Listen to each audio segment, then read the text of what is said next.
All right, so here we go. We're going to start with the muscles here of the rabbit up on the head. So what you'll do first is you'll have your rabbit turned over supine like this with the ventral side up. You'll remove the fur from parts of its face. I went all the way around to the nose, exposing everything. And then now we can see these various muscles. So here, doesn't look like there's much here. It's a very thin muscle, but there should be a muscle here called the temporalis.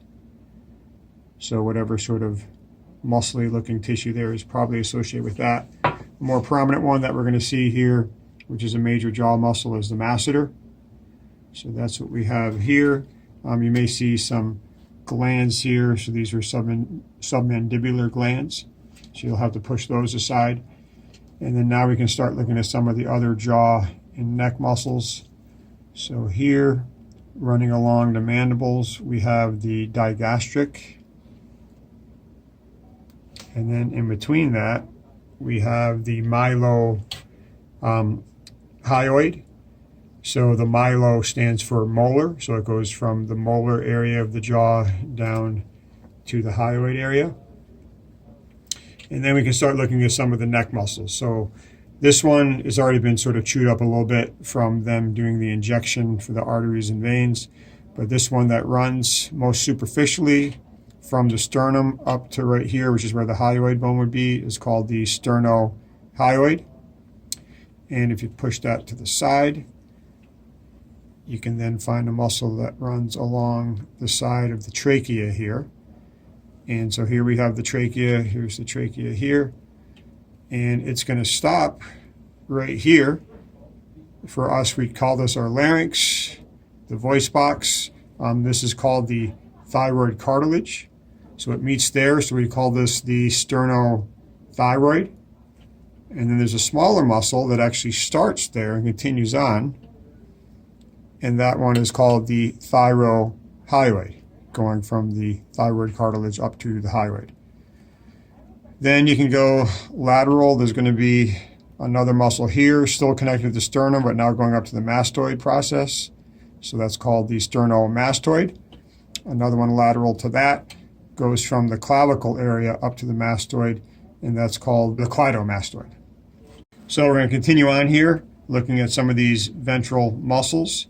So you have a thin little strip here that's been cut, and it actually runs all the way over to the antebrachium. And here you see it on the other side. This is called the pecto antebrachialis. And then most of this here, we're going to call the pectoralis major. And I've seen this written and shown on videos, maybe incorrectly. Sometimes they'll talk about pectoralis minor being here. That doesn't seem to make any sense based on how it is in humans. So I'm going to call all this pectoralis major. And then to find the minor, we're going to need to go underneath the major. And then you can see there's a muscle right there that I'm under now. And that we're going to call pectoralis minor. Okay, and some other muscles that we can see in this area here is we have the serratus ventralis, or serratus anterior, this one's called. And you can see it's kind of serrated like that. One of the muscle that pops up, you see as I pull the scapula out, you can see this one here. So this one is what's called the scalene or scalenus muscle. And you can also see that from the dorsal side here. So that's that muscle that we're seeing there. Some others that we'll see in this area, we have the rhomboid muscles. So this is the rhomboid capitis going to the head. This is the rhomboid cervicus going to the cervical vertebrae, and this is the rhomboid thoracix. And another muscle that's pretty prominent once we move some of those more superficial muscles, this one here, is called the splenius. Okay, then some other ones that we'll see. This one I've reflected here is levator scapulae. And we'll look at it on the other side where it's more intact. So that's this one here. Okay, and we're there. We can continue on over now to the trapezius muscles. So we have a trapezius muscle that runs here up to the head. We see it here on the other side. So this is called the clavotrapezius. And then there's some other part of that that's running just from here to here, kind of seems to be going into the vertebrae area. And this is called the acromiotrapezius. And then here you have, looks usually like a darker strip that you see here running at an angle, and this is called the spinotrapezius. Okay, and then if we continue with the muscles of the scapula and then going down to the arm. So let's see, we have a little bit of a remnant of the clavotrapezius here. And then you'll see that kind of form a junction with this muscle here. And this is your clavodeltoid, which is sometimes called the clavobrachialis in rabbits and cats. Okay, so this is the clavodeltoid. And then here we have the acromiodeltoid. You notice it's just kind of sitting above part of your triceps. I'll get into in just a second. And then we have the spinodeltoid, which is actually just underneath the spine and above the infraspinatus, which I'll mention in just a minute. That's on the scapula. Okay, so clavodeltoid, acromiodeltoid, and spinodeltoid. Okay, so now we can go ahead and look at the muscles then of the scapula. So for that, we're going to focus on the scapular spine, which you'll be able to feel here. So it's hard and prominent. And this is where we have those sits for the rotator cuff, SITS. So we have supraspinatus, because it's above the spine. So supraspinatus. We have infraspinatus, because it's below the spine. And then if we turn the scapula over, you have subscapularis, because it's underneath the scapula. Okay, and the last one, which is a key, is a tough one to find, teres minor. So for that one, I'm going to go in here. Okay. So this little one, I'm getting my probe under, that's teres minor. So you basically lift up the acromiodeltoid and then just kind of reach your probe in carefully, find the path of least resistance, and then you're able to find a muscular band there. That's teres minor. And there's another muscle called teres major, which is this muscle here, which is underneath the spinodeltoid and underneath the infraspinatus. And again, that's teres major. Now for the arm muscles. So most of the lateral part and the back part of the upper arm is going to be the triceps. So there's three parts to that. So here we have the lateral head of the tricep. Here we have the long head. And then if you push these apart, there's basically a muscle in here that I'm pushing up on right now, and that's the medial head. Okay, so there are the three: lateral, medial, and long head of the tricep. Okay, and then if we flip it over, you can still see a lot of the long head of the tricep here. There's another muscle that was very superficial sitting above that, and this is the epitrochlearis. That one there will be connected like this. You may have to reflect it back. And then here we have this nice tubular one, and that's going to be the bicep brachii muscle. Okay, another muscle, if we then go to lateral, one of the synergists for that is going to be the brachialis muscle, which we see right here. So brachialis and then the bicep brachii. All right, so now we can go ready to look into the forearm, or the antebrachium. So we have a muscle here that runs from the humerus quite distally, and this is the brachioradialis.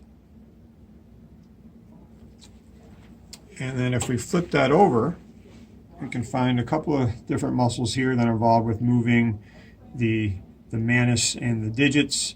So we have this large one here that's running right in line with the palm. So this is palmaris longus. It's often very silvery, a lot of fascia over that. Then right next to that, we have one that flexes this area. So this is called the flexor carpi ulnaris, because it connects to the ulna. this one here is called the extensor carpi ulnaris. And then finally, a last muscle, there's many more, but these are the ones that we'll do, is the extensor digitorum. So now we'll do some of the back muscles and the abdominal muscles.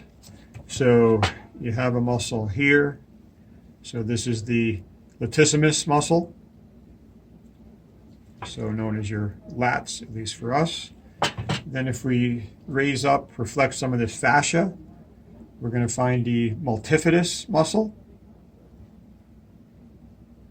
And then here, where you see it's like a delineation here, this is the longissimus muscle. Okay, then if we flip things over, we can find the abdominal one. So what we're seeing here are going to be the obliques. You can't see it too well here, but this is a bit whiter here, and this whole white region here is called the linea alba. And basically it's not a muscle, it's a lot of connective tissue. And so if you make an incision right next to that linea alba, and then you flip it up, you're going to see that the fibers are running straight up and down the animal. So that's the rectus abdominis, is what we're seeing there.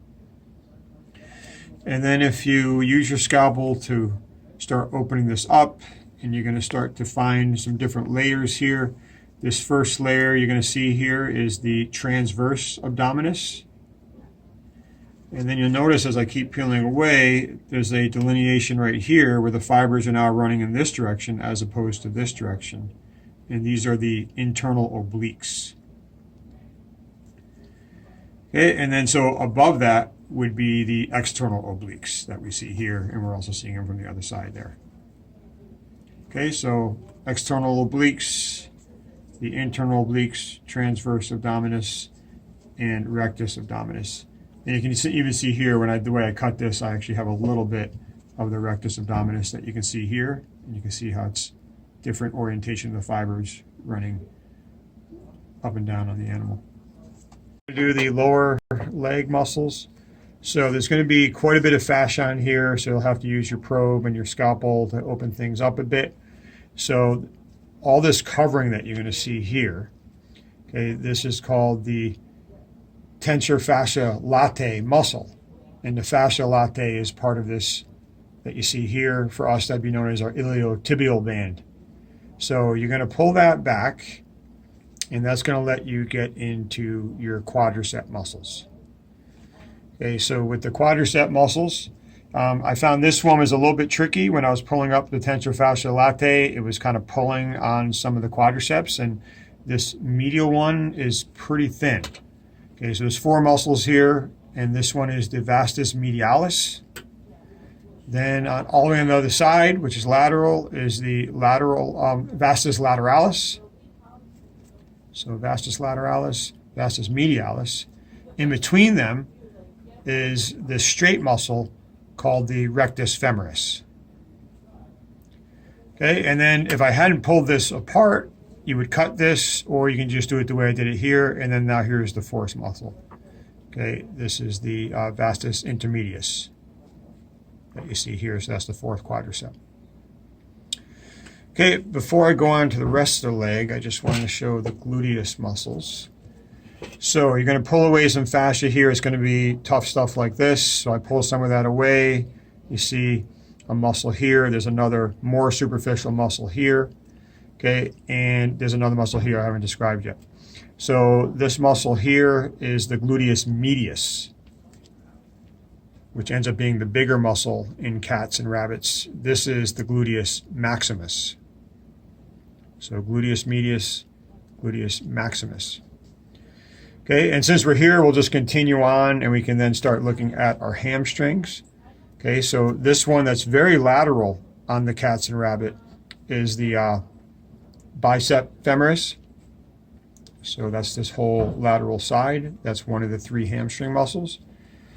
And then now we'll look for the other ones here. So that was that bicep femoris. Then we have the semitendinosus, the middle one. And then we have the semimembranosus, the medial one. So these 3 are the hamstrings. So bicep femoris, semitendinosus, semimembranosus.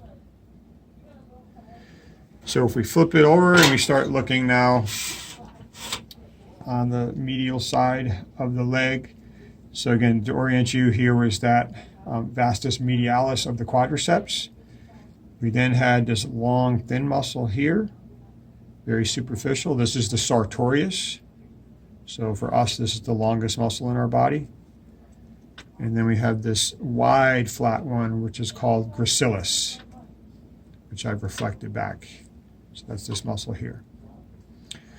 Okay, and then we're going to look for a couple of adductors. So this muscle here, remember, this was semi-membranosus here, and that was part of the hamstrings.